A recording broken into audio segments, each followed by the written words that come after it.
Conhecendo a palavra para sermos transformados pelo poder de Deus. E hoje lendo em João capítulo 21, versículo 15.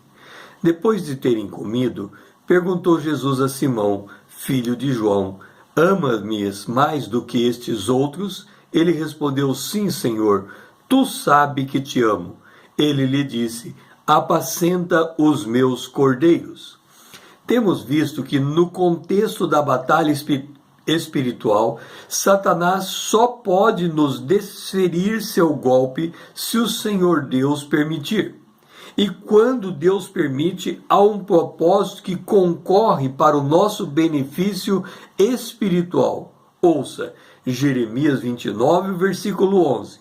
Eu sei que pensamentos tenho a vosso respeito, diz o Senhor, pensamentos de paz e não de mal, para vos dar o fim que desejais.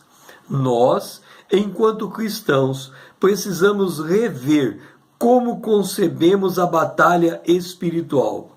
Deixar de ver como uma ação isolada de Satanás contra nós, para compreender e discernir o propósito divino para conosco.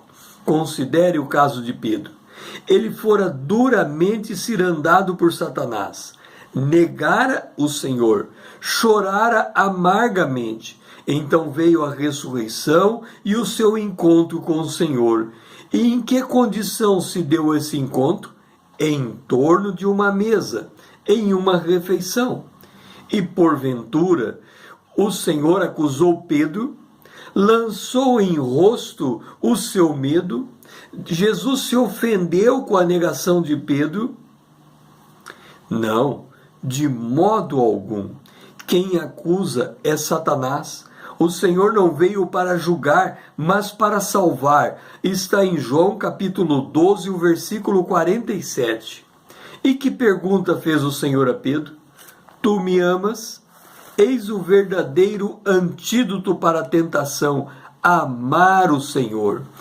Paulo, escrevendo aos Coríntios, capítulo 11, o versículo 2, ele diz, porque zelo por vós com zelo de Deus, visto que vos tenho preparado para vos apresentar como virgem para um esposo que é Cristo.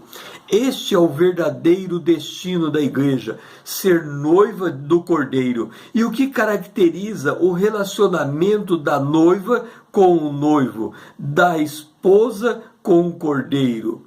Ora, o que verdadeiramente caracteriza esse relacionamento é o amor manifesto um pelo outro. Nestas condições, um só tem olhos para o outro. Ouça, Hebreus capítulo 12, o versículo 2. Olhando firmemente para o autor e consumador da fé, a Jesus, o qual, em troca da alegria que lhe estava proposto, suportou a cruz, não fazendo caso da ignomia, e está sentado à destra do trono de Deus. Foi o que aconteceu com Pedro. Ele deixou de olhar para si e voltou-se para o Senhor. Então se tornou apto a compreender o seu chamado. Apacenta os meus cordeiros. O mesmo se passou com o sumo sacerdote Josué. Após ter-lhes dado finas vestes, ouça o que é dito acerca do sumo sacerdote Josué em Zacarias capítulo 3, o versículo 7. Assim diz o Senhor dos Exércitos, se andares nos meus caminhos e observares os meus preceitos, também tu julgarás a minha casa e guardarás os meus átrios, e eu te darei acesso entre estes que aqui se encontram. Observe que o Senhor permite que Satanás nos arrodeie, porque Ele próprio, o Senhor, sustenta a nossa fé e nos aperfeiçoa para que exerçamos o chamado que Ele tem para nós. É por isso que nós lemos em 1 Pedro, capítulo 1, o versículo 9. Vós, porém, sois raça eleita, sacerdócio real, nação santa, povo de propriedade exclusiva de Deus, a fim de proclamardes as virtudes daquele que vos chamou das trevas para a sua maravilhosa luz.